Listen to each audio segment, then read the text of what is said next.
Police in Northern California fatally shot an unarmed 22-year-old who was on his knees with his hands up outside a Walgreens store while responding to a call of alleged looting, officials said. An officer in the city of Vallejo was inside his car when he shot Sean Monterosa on Monday night amid local and national protests against police brutality. Police said an officer mistakenly believed Monterosa had a gun, but later determined he had a hammer in his pocket. The killing of Monterosa, who was a San Francisco resident, has sparked intense outrage in the Bay Area, particularly in the city of Vallejo, a city with a long history of police violence and high-profile killings and excessive force complaints. When confronted by the police, he dropped to his knees and surrendered, and they fired at him, said Melissa Nold, a Vallejo civil rights attorney representing Monterosa's family.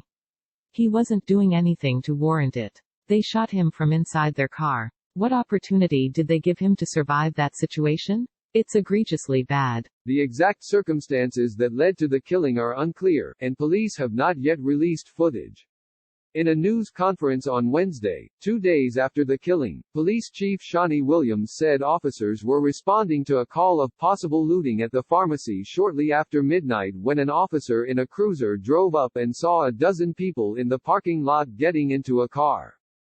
A second officer in an unmarked car drove up and found Monterosa, who was still on the scene, who then kneeled down and started to raise his hands.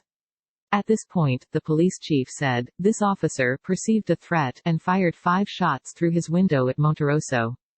The chief declined to identify the officer who killed Monterosa, saying only that the officer was an 18-year veteran of the force. The chief also dodged questions about whether he considered the shooting to be excessive force and ignored questions from angry community members who showed up to a press conference. When asked about the merits of shooting through a window, the chief said some officers are trained to shoot through their windshields and said this was allowed under policy. Monterosa died at the hospital, the chief said. The last person killed by Vallejo police was Willie McCoy, a 20-year-old who had been sleeping in his car in February 2019 when 6 officers fired 55 bullets in 3.5 seconds. One of the 6 officers who killed McCoy, a rising rapper in the Bay Area, had previously killed an unarmed man who was fleeing on his bike. Another Vallejo officer killed 3 men in a 5-month period and was subsequently promoted. Vallejo, a city 30 miles northeast of San Francisco with 121,000 residents, has over the years had a significantly higher rate of killings by police than the national average and other Bay Area cities. Despite promises of reform in the wake of widespread scrutiny, the killing of Monterosa and police leaders' actions in the aftermath suggest that nothing has changed, said Nold, who has long advocated for policy shifts.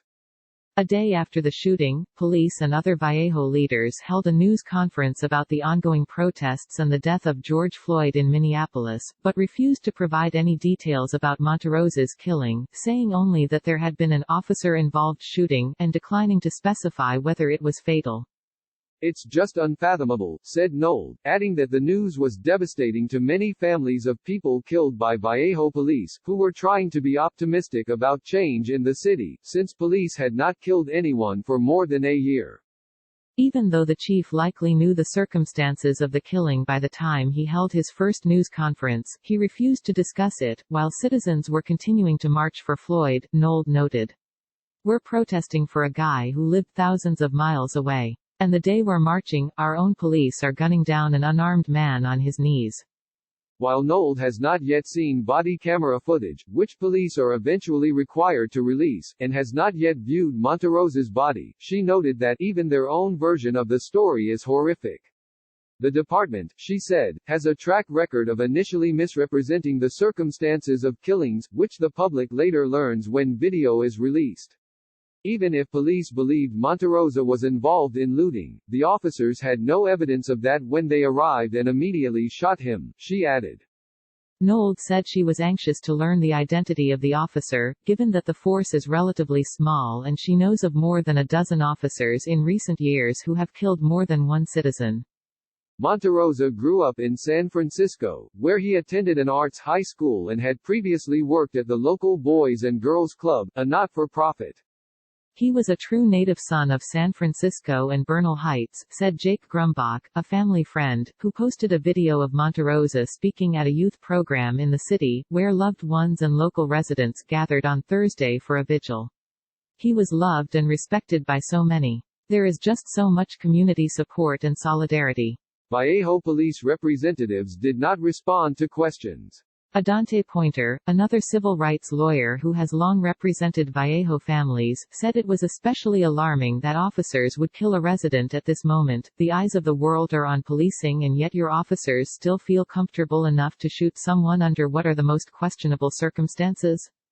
If they could do this during the light of the George Floyd protests and world scrutiny, you can only imagine what they do in the dark of the night when no one is looking.